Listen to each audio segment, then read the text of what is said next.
Petite chose brisée. Par auteur best-seller du New York Times et USA Today.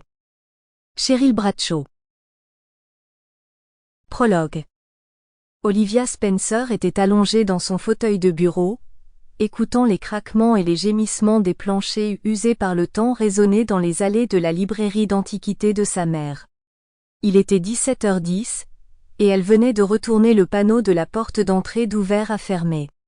Elle retira ses escarpins, posa ses pieds sur le bureau, et cligna des yeux en regardant la rangée de photos de fiançailles épinglées sur le tableau en liège devant elle.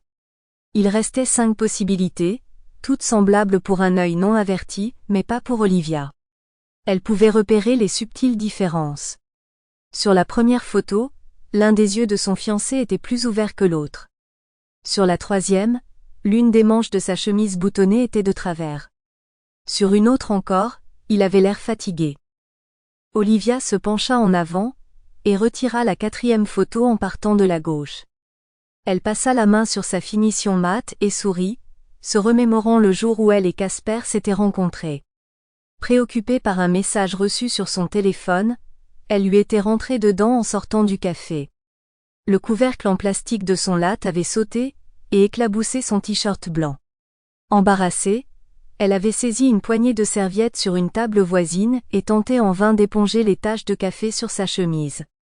Il s'était penché, avait pris ses mains dans les siennes, et quand elle avait croisé son regard, elle avait ressenti quelque chose qu'elle n'avait jamais éprouvé auparavant, de l'amour, du véritable amour. Une romance fulgurante s'était ensuivie, à laquelle aucun d'eux ne s'attendait. 3 mois après le début de leur relation, ils avaient fait un voyage sac au dos au Maroc. 2 mois plus tard, il l'avait demandée en mariage et aux grandes dames de ses parents, elle n'avait pas hésité une seconde avant de dire oui. « Tu as une bourse pour Berkeley », lui avait dit son père. « Tu vas tout abandonner pour parcourir le monde avec un type qui n'a aucun projet d'avenir ? Tu as 19 ans, Olivia, beaucoup trop jeune pour te marier, avait dit sa mère. Inutile de te précipiter. Pourquoi ne pas attendre un peu ? Prends le temps de mieux vous connaître d'abord. Ses parents avaient peut-être besoin de temps. Pas Olivia. Casper était son âme sœur. Personne ne l'avait jamais traité comme il le faisait.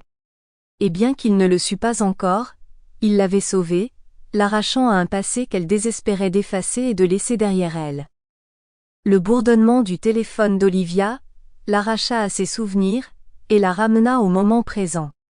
Elle le saisit sur le bureau et lut le message que son fiancé venait de lui envoyer. Sample complete. Ready to continue?